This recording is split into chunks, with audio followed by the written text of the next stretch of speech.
EH Bilduren legebiltzarreko bozeramalea arratsaldeon. Arratsaldeon. Zuk aurre esan duzu Eusko Legebiltzarrean marra gorri guztiak gainditu direla. Entzun dezagun sekuentzia iruditzen baldin bazaizu, izan ere Mikel Mansisidor Arartekoaren izendapenaren eztabaidan Arkaitz Rodriguez EH Bilduko legebiltzarkideak salatu du Alderdi Popularrarekin akordio egin izana, PNVk eta PSek, norekin eta autogobernuaren eta euskararen kontrakoak diren horiekin, esan du Rodriguezek, hori salatu eta Alderdi Popularra zuritzen dela ere esan du alfombra gorria jartzen zaiola. Eta honekin ez du EH Bilduk galtzen.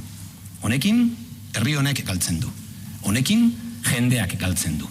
Izango dugulako batetik, esan bezala, gutxieneko baldintzak bermatzen ez dituen Ararteko bat, eta bestetik zuritzen delako Alderdi Popularra.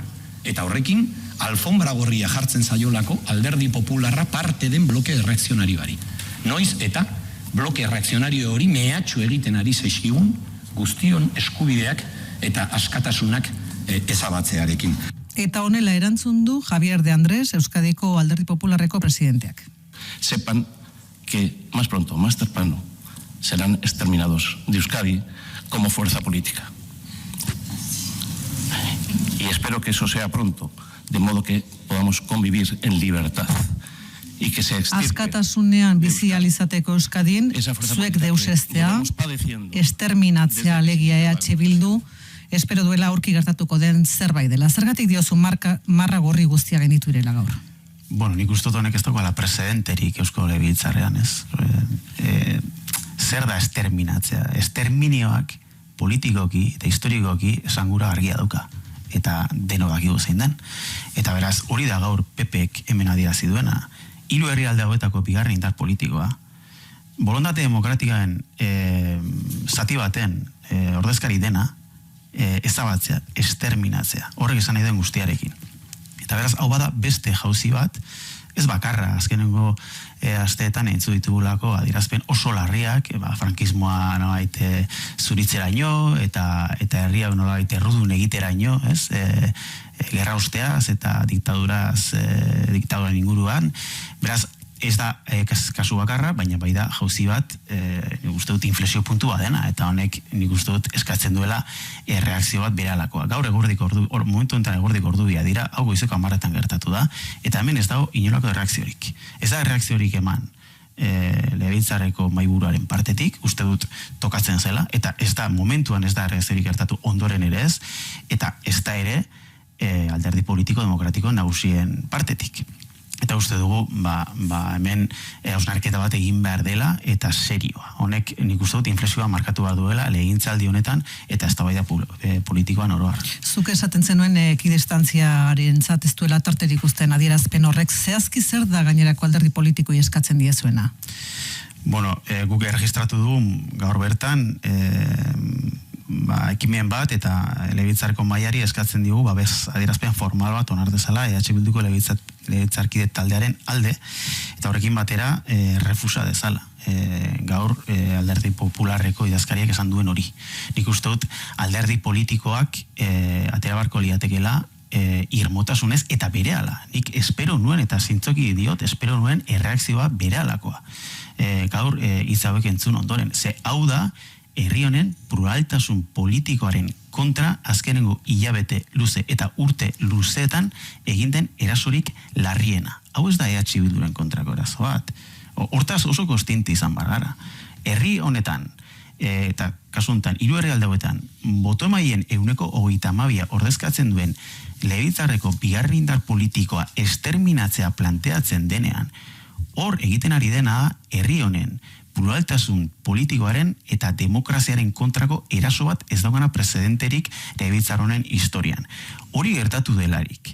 Gaur, momentu honetan, eguerdiko ordubietan, erreakzio politiko hori ez egotea, oso deigarria da, eta galdera asko pasatzen ditu mahai gainean, eta galdera asko usten ditu airean.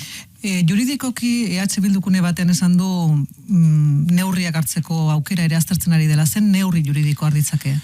Bueno, hori, aztertuko dugu lasaiago, nik uste dut neurri juridikoak baino importantea diela hartu daitezken eta hartu behar diren neurri politikoak edo erabaki politikoak. Lehenik eta baino uste du Legebiltzarreko mailari badokiola zerbait esatea, gaur ez bada hurrengo egunetan, eta bigarren uste dut alderdi politiko demokratikoek hausnarketa bat egin behar dutela. Hemen bloke erreakzionario bat dago, PP Voxeko zadutako bloke erreakzionario. Gaur, De Andres jaunak hitza eta aurpegia jarri dio bloke erreakzionario horren programa politikoari, eta esan nahi duguna da, lehendakariak politika orokorreko plenoan esaten zuenean, hemen garai ilunak etorra daitezkela, arrazoi oso zuela. Eta gaur bertan ikusi dugu garai ilun hoiek zer izan daitezken urrango hilabetetan. Beraz, honen aurrean, uste dugu inflexio puntua markatu behar dela eztabaida politikoan eta legintzaldi honetan. Egia esan, azken aldian ikusten ari gara berriz ere eztabaida bat piztu dela zoru etikoaren inguruan baita ere. Gaur Pradales lehendakariak hau guztia gertatu aurretik Korreo egunkariaren aurkako erasoa gaitzetsi ditu. Sare sozialetan argitara emandako oharrean lehendakariak adierazi du demokrazian ezinbesteko dela adierazpen askatasuna, izan ere Ernaik zabaldutako bideo batean ikusten da El Korreo egunkarian kartelak jartzen. Orain baino lehen Ernairekin edo Ernaik egindako ekintzekiko eta erasoekiko zuk bereizi egin nahi izan dituzu EH Bildu eta Ernai, baina Ernai sorturen organigraman dago, EH Bilduko koalizioko indar nagusia da. Sortu bereizketa horri heldu dakioke oraindik? Zalantzari gabe. Lehengo eta behin, Ernai erakunde autonomoa delako, eta bi, Euskal Gazteak adinez nagusi direlako. Eta beraz, agentzia politikoa aitortu behar zaielako, sujetu politiko gisa aitortu behar zaielako, eta beraiekin ados ez gaudenean, prest agertu behar gaelako, beraiekin eztabaidatzera. Baina guk ez diegu Ernairi esaten zer egin behar duen eta zer ez duen egin behar. Eta ados ez gaudenean egite dituen gauza batzuekin, esan egiten du, baita publikoki ere. Hori esan da. Hemen eztabaida bat egon daiteke protesta molden inguruan. Eta eztabaida hori zilegi da. Badagoen bezala, joera autoritario bat edozein protesta molde kriminalizatzeko zentzuan. Ez hemen, Europan eta mundu mailan oroar.